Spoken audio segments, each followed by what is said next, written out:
Bienvenue. Aujourd'hui, on a sous les yeux un document qui, à première vue, pourrait passer pour un simple soutien à des camionneurs en grève. Oui, tout à fait. Il s'agit d'un communiqué de presse daté du 7 décembre 2025 et il nous plonge au cœur d'une crise sociale et politique au Cameroun. Mais notre mission aujourd'hui, c'est un peu de jouer les détectives Mhm. et de montrer comment, ligne par ligne, ce texte se transforme en une véritable arme politique. Vous allez voir, rien n'est laissé au hasard. C'est exactement ça. Et pour bien commencer cette analyse, il faut regarder qui parle, qui est l'expéditeur. C'est la base. Le document, c'est un communiqué de la présidence élue de la République du Cameroun. Il est signé par maître Alice Nkom, au nom du, je cite, président élu Issa Chiroma Bakari. Rien que l'intitulé, c'est déjà une déclaration politique en soi. Ah mais complètement. L'intitulé, c'est une prise de position. On ne parle pas du gouvernement en place, mais d'une entité qui se revendique comme une présidence alternative. Pour ceux qui suivent un peu la situation là-bas, ça fait suite à l'élection qui a été très contestée l'année dernière. D'accord. Donc ce communiqué, c'est pas un acte isolé, c'est la continuation d'une lutte pour la légitimité, mais par d'autres moyens, quoi. Absolument. Le décor est planté d'entrée de jeu. Alors, plongeons dans le texte. Allons-y. Tout commence par l'étincelle, ce qui a mis le feu aux poudres. Le communiqué, il parle d'une mobilisation sans précédent qui a suivi un fait grave. Oui. Un incident entre un gendarme et un chauffeur de poids lourd. Et là, tout de suite, le choix des mots est stratégique. Le texte insiste sur le caractère, je cite encore, naturel et légitime de la contestation. Ah oui. C'est pas présenté comme une action planifiée. Non, justement. C'est pas une action syndicale classique. C'est présenté comme une explosion de colère. Spontané et surtout juste. Le vocabulaire, en fait, il vise à présenter les transporteurs non comme des agitateurs, mais comme des professionnels qui sont acculés, D'accord. dont la réaction est la seule réponse possible à une injustice flagrante. Ça leur donne d'emblée une légitimité morale. C'est très fort. C'est une base très solide pour ensuite pouvoir dérouler les revendications. Exactement. Et la première, d'ailleurs, c'est une demande d'urgence, la libération immédiate des chauffeurs et des motoboys qui ont été arrêtés. On sent que c'est une condition non négociable. C'est le geste d'apaisement minimal, oui. Mais c'est la deuxième revendication qui nous fait vraiment entrer dans le vif du sujet. Alors ? Le texte demande la fin des tracasseries routières et du système d'extorsion. Et pour que ce soit pas juste une phrase en l'air, une phrase creuse, il balance un chiffre massu. Ah oui. Jusqu'à 94 points de contrôle sur la route Douala-Kousséri. Attendez. 94 points de contrôle, ça paraît absolument énorme. C'est énorme. Est-ce que ce chiffre est même crédible ou est-ce qu'on est purement dans l'hyperbole politique? Et au fond, est-ce que c'est si important que ce soit le chiffre exact? C'est une excellente question. En fait, la crédibilité journalistique du chiffre est presque secondaire ici. D'accord. L'objectif, c'est pas de publier une enquête factuelle, c'est de frapper les esprits. Que le nombre réel soit 70, 80 ou 94, le message reste le même, il est dévastateur. Je vois. La route n'est pas un service public, c'est un parcours du combattant, où le racket est organisé. Et par des agents de l'État lui-même. C'est l'ordre de grandeur qui compte, parce qu'il illustre un échec qui est systémique. C'est une technique rhétorique en fait. Exactement, c'est une technique pour rendre l'abstraction de la corruption tangible, quantifiable et accablante. Je comprends. Donc, après cette demande d'urgence et cette image choc des 94 contrôles, le texte change de braquet. Il s'attaque à des problèmes de fond, beaucoup plus structurels. Oui. La troisième demande porte sur l'adoption d'une convention collective moderne et protectrice, avec une retraite digne, des salaires décents, l'affiliation automatique à la Caisse nationale de prévoyance sociale, la CNPS. Et ça, ce n'est pas un détail. La CNPS, pour simplifier, c'est un peu l'équivalent de la sécurité sociale et du système de retraite. Demander la filiation automatique pour ces travailleurs, c'est réclamer leur sortie du secteur informel, où ils n'ont aucune protection. C'est une demande de fin de la précarité. C'est une demande de reconnaissance en fait. C'est ça. En cas de maladie, d'accident ou pour leurs vieilles jours, ils n'auraient plus rien. Donc, cette revendication, elle transforme un mouvement de colère en une lutte pour la dignité, pour la sécurité économique à long terme. On passe de la colère immédiate à une vision pour l'avenir de la profession. Et la quatrième demande, elle s'inscrit dans cette logique. Oui. La réhabilitation sérieuse et durable de nos routes et infrastructures. L'argument est simple. Pourquoi les chauffeurs devraient payer pour les défaillances de l'État? C'est une manière très, très habile de boucler la boucle. Le sort des transporteurs est directement lié à l'état général du pays. Bien sûr. La responsabilité, elle est entièrement placée sur les épaules de l'État, qui est accusé de manquer à ses devoirs les plus fondamentaux. Le nid de poule, ce n'est plus un simple désagrément technique.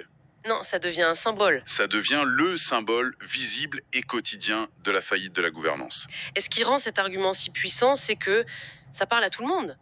N'importe qui ayant déjà circulé sur une route en mauvais état peut se reconnaître là-dedans. Effectivement. Même si on n'est pas chauffeur routier. Jusqu'ici, on a une liste de demandes sociales, presque syndicales, qui paraissent pleines de bon sens. Mais c'est à la phrase suivante que tout bascule, n'est-ce pas? Exactement. C'est le moment charnière du document. Quand le texte affirme que la résolution de cette crise est à la fois économique et politique, c'est le signal. Le masque tombe. C'est un réquisitoire en règle contre ce que le communiqué appelle le régime illégitime. C'est là qu'on y arrive. C'est le moment précis où la crise des transporteurs est officiellement et ouvertement instrumentalisée à des fins politiques. Et le pivot est très clair. À partir de là, le communiqué se lance dans une critique en 3 temps de la réponse des autorités. La première, c'est une condescendance persistante. C'est-à-dire le mépris. L'idée que le pouvoir regarde ces travailleurs de haut sans considérer la légitimité de leur colère. D'accord. La deuxième, c'est un refus catégorique d'engager des négociations sincères. Donc on passe du mépris à la fermeture totale, au mur. Le régime est dépeint comme étant non seulement arrogant, mais aussi autiste, incapable d'écouter et de dialoguer. Et enfin, le troisième temps, le plus grave, une réponse brutale et totalement disproportionnée. Voilà. On sent une gradation très nette dans l'accusation. D'abord le mépris, puis le refus de parler, et à la fin la violence physique. C'est ça. J'ai l'impression que le but, c'est de dire que cette violence, ce n'est pas un accident, mais l'aboutissement logique de la nature même de ce régime. C'est bien ça ? Vous mettez le doigt dessus. C'est exactement l'argumentaire. La brutalité n'est pas une erreur de gestion de crise. Non, elle est présentée comme l'expression ultime, l'expression véritable de la nature de ce pouvoir. C'est une accusation fondamentale. Oui, contre son ADN, pas seulement contre ses actions. Et pour que cette accusation ne reste pas abstraite, le texte nous donne une image. Une image d'une puissance assez rare, je trouve. Le communiqué parle d'interventions musclées d'unités de forces armées et d'images choquantes de bulldozers Caterpillar poussant les camions sur le bas-côté. Là, je dois dire que la mention de la marque Caterpillar, c'est un coup de génie. Ah oui ? Ça rend la scène tellement plus brutale, plus concrète. On imagine tout de suite le monstre de métal jaune face à des hommes. C'est presque cinématographique. C'est un détail brillant sur le plan rhétorique. Ce n'est pas juste un bulldozer, une machine anonyme. C'est un Caterpillar. C'est une marque connue. Une marque mondialement connue, qui est synonyme de puissance, de destruction. Ça ancre la scène dans une réalité quasi mythologique. Le texte enchaîne d'ailleurs en qualifiant cela de violence injustifiable contre des travailleurs désarmés qui ne réclament que justice, dignité et respect. Le contraste est saisissant. Le contraste entre la machine de chantier de plusieurs tonnes et l'homme désarmé est d'une efficacité redoutable.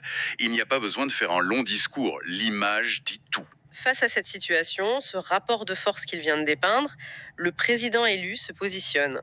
Et il le fait de manière très personnelle. Oui.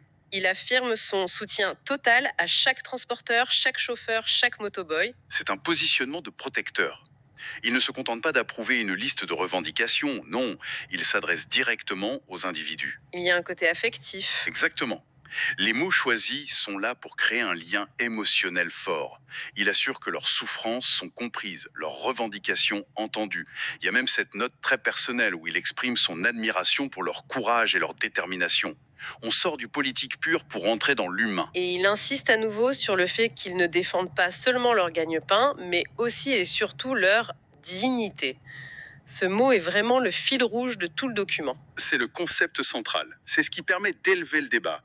La lutte, elle n'est plus simplement matérielle. Une question de salaire ou de route. Non, ça va au-delà. Ça devient une quête morale, existentielle. Une question de respect, de reconnaissance de leur humanité.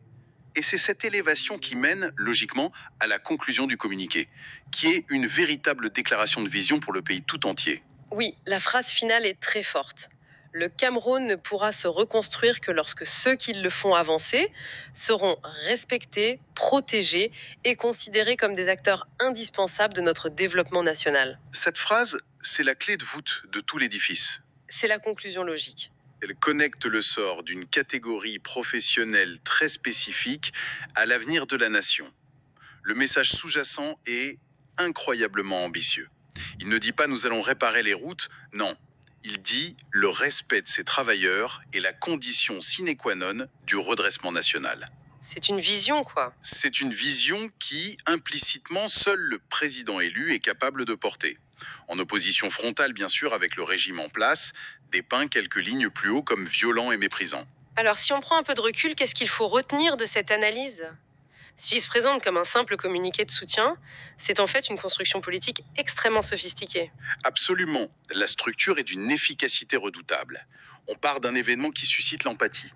On déroule ensuite une série de revendications concrètes qui semblent de pur bon sens. Oui. Puis on dénonce la réponse brutale et inadéquate de l'État pour le diaboliser. Et on conclut en se positionnant comme la seule alternative politique viable, porteuse d'une vision de respect, de dignité. C'est une technique classique, finalement. C'est très classique, oui. Prendre une souffrance réelle quantifiable, les raquettes, les nids de poules, et l'utiliser comme la preuve irréfutable d'une faillite morale et politique bien plus large. On débat plus des faits. On débat de la légitimité du pouvoir. Exactement. C'est un document qui fonctionne vraiment comme une poupée russe. On ouvre la première couche, la crise sociale, pour découvrir en dessous la critique politique, puis la proposition d'une alternative. Et c'est pourquoi ce document, en ne présentant qu'une seule facette de l'histoire, soulève une question essentielle pour quiconque cherche à comprendre la situation dans sa complexité. On a leur version. Mais quelle est celle du gouvernement officiel ? Comment justifierait-il l'envoi des forces de l'ordre ? Ou les fameux bulldozers ? Comment répondrait-il à ces accusations ? Comment répondrait-il à ces accusations de condescendance et de brutalité ? L'analyse complète ne commence vraiment que lorsqu'on peut confronter ce discours à son contre-discours. Une piste de réflexion fondamentale qui nous rappelle que derrière chaque communiqué, il y a une histoire, une stratégie et souvent une autre version des faits qui attend d'être entendue.